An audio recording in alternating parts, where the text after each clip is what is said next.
What's up guys, NepentheZ here and welcome to FIFA 13 Ultimate Team Tips and Tricks episode number 2. Today we're going to be discussing a single easy coin making method for you, one of many to come for the coin making methods, and what the head coaches achieve in game. So first of all guys, we're going to be discussing the easy coin making methods, and this is the first of around 5 very easy coin making methods I've got to come.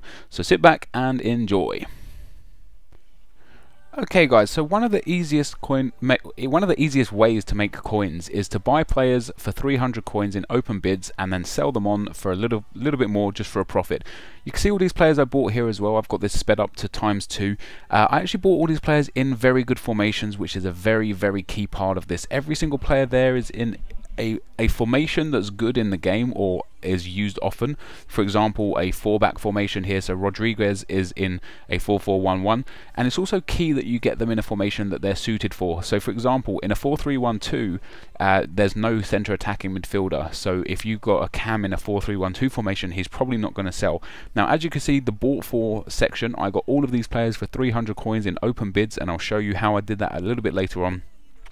And I list them up all for around 400 to 500 coins for 1 hour bids. Now most of them will sell straight away just because BPL players are very sought after players. People look for them quite often, and there's a lot of them, so you know you tend to be able to pick them up quite cheap in open bids and then sell them on really good afterwards. So as you can see, I'll go to the trade pile here just afterwards, and I want to show you how they sold. Now I relisted a couple of these players twice, but almost all of them sold the first time around and the rest of them sold the second time around, with the exception of one player.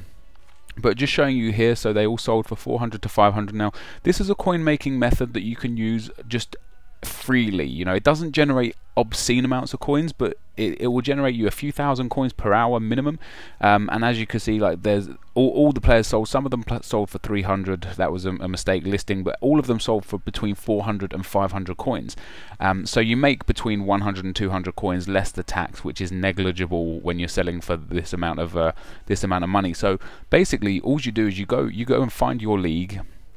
You go and place 300 open bids on the players in good formations that are also in the right position for the formation that you place the bid on, and then you go ahead and wait until you win or lose a bid.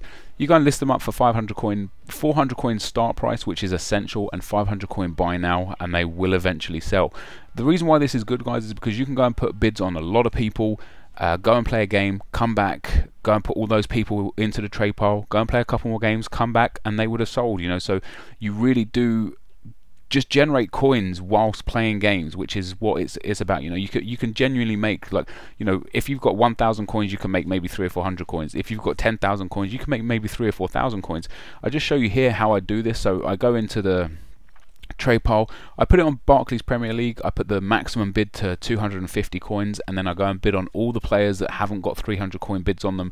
If they're in a good formation, you'll see me skip over a lot of people there in 3-4-3 formations and such, and they're just useless, you know, because nobody buys those. So the formations you want to look out for is any 4-back formation and the 3-5-2 formation. So there I got the Nolan there for 300 coins in a 3-5-2 because a Cam has a position in a 3-5-2, so it makes perfect sense to get him. And you see me skip a few players that you know, you might think, why didn't you bid on that player? And it's simply because I don't want to bid on a player that probably isn't going to sell. Now you don't just need to be in the BPL to do this, you can do this in any of the top leagues. And for those of the people that are sitting there probably going to say, well done, you've ruined this method, I genuinely haven't. I've talked about this method a few times in videos, and there will always be these players available. There are so many of them because of the amount of packs that are opened. There will always be these many. So I spent this part of the video just going 10 minutes on the clock. So you can see I've gone up to 10 minutes to bid on players, and I'll pick up probably around 10 to 12 players. And you know, obviously you have to wait the 10 minutes before the timer runs out. So in the meantime, you can go and play a game. If you want to go up to like 15 minutes, then go and play a game. Once that time is up, as you can see, look at this, I got lots of people there, all of them for 300 coins, and if they don't sell, you can discard them and get your money back. So this is a guaranteed no-lose profitable situation. I got a lot of players here. They're the ones I put the bids on. You can see when the time's expired, only 2 of them did I miss out on, Leon Britton and Kevin Nolan in the 3-5-2. I picked up another Kevin Nolan anyway for 300 coins. The reason why I picked up the Andy Johnson as well, even though he was in a 5-2-1-2, is because he's got 82 pace and I think 79 or 80 shooting, so he will get he will get bought for 500 coins just because of how good as a player he is. So all you go and do is you go and list them to the trade pile, 400 start price, 500 buy now for an hour, and they will almost definitely sell. Now, depending on how many coins you have, you can make between 5,000 and 50,000 coins an hour using this method. Obviously, if you go to those lengths where you're making 50,000 coins an hour, you're going to be putting a bit too much time in this.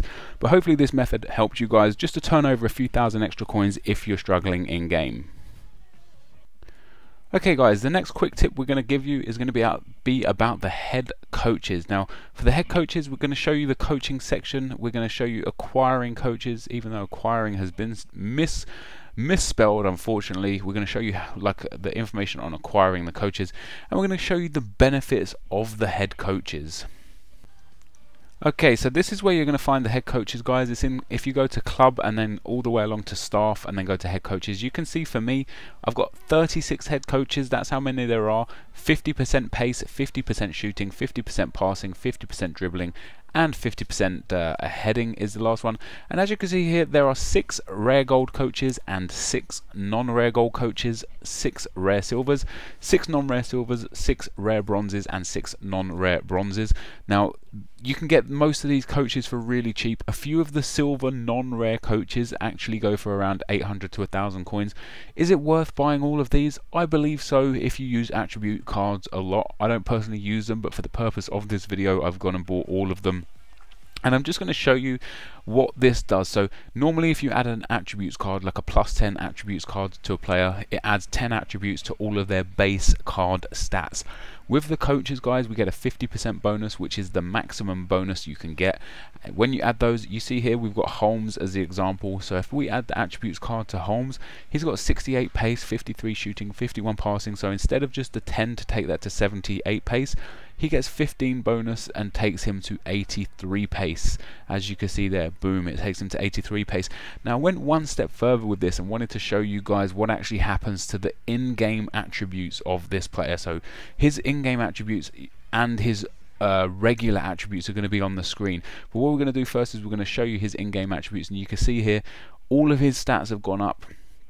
And for a 54 rated player, he actually looks like he could be as good as perhaps a 74 to a 76 rated player.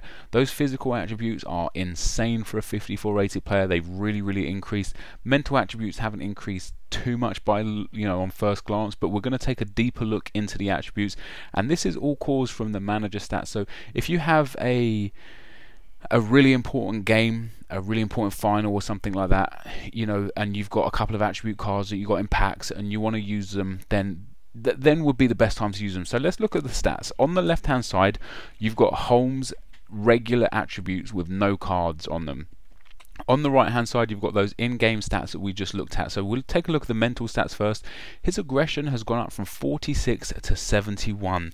That is an increase of 25 attributes on aggression. Now this is a +10 attributes card with a 50% bonus. I would have expected this to only go up 15 attributes. However, as you can see, you can compare them yourself. We'll just take some random ones. Skill stats ball control is jumped from 59 to 76. That's an increase of 17 attribute points for ball control. This attribute card has really increased Holmes' in-game value. It's really made him a player that you would actually use. Now of course it costs around 1,000 coins for a +10 attribute card. It's going to cost you around 10,000 coins to get all of the coaches. So whether or not this is worth doing is, I don't believe so. I don't believe it's worth it. But if you just happen to have the coaches, and if you just happen to have an attributes card, this is a sort of difference you're going to be looking at. And the reason why, and I'll go into detail in a future video, but so if you have the 6 base stats, okay, so you have the 6 base stats, and in the first base stat you're looking at pace per se. So you get +10 on pace, plus the bonus of +5 on pace, but also the attacking increases the pace attribute as well. So if you add like a solo card, which you get, the 6 base attributes have their solo cards, if you add a +15 attacking card, it will actually increase the physical attributes by a very small amount as well. So when you add the +10 card, it adds on so many extra attributes. There are 28 attributes altogether for a player. that should show you an increase of 420 stats overall, because 280, well, 28 times 10 for the plus 10 card would be 280. The extra 5 will be 140, giving you a total of 420 extra overall attributes. After I added these up, there's a grand total of 445 extra overall attributes, and there are 3 attributes that haven't even increased, and that is slide tackle, attack positioning, and vision. So that gives you 25 attributes with a huge boost of 445 overall stats. That could make someone like an 83 or an 84 rated player play like an 88 or a 90 rated player. Granted, it's only for one game, but the opportunity to play that for just one game is still there.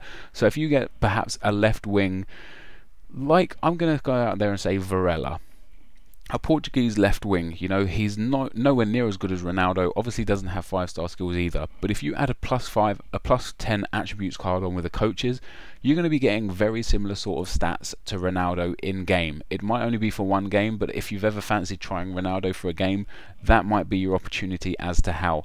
Hopefully you enjoyed this video, guys. Hopefully you enjoyed these tips. If you did, be sure to leave a like. There'll be more tip videos coming out throughout the week.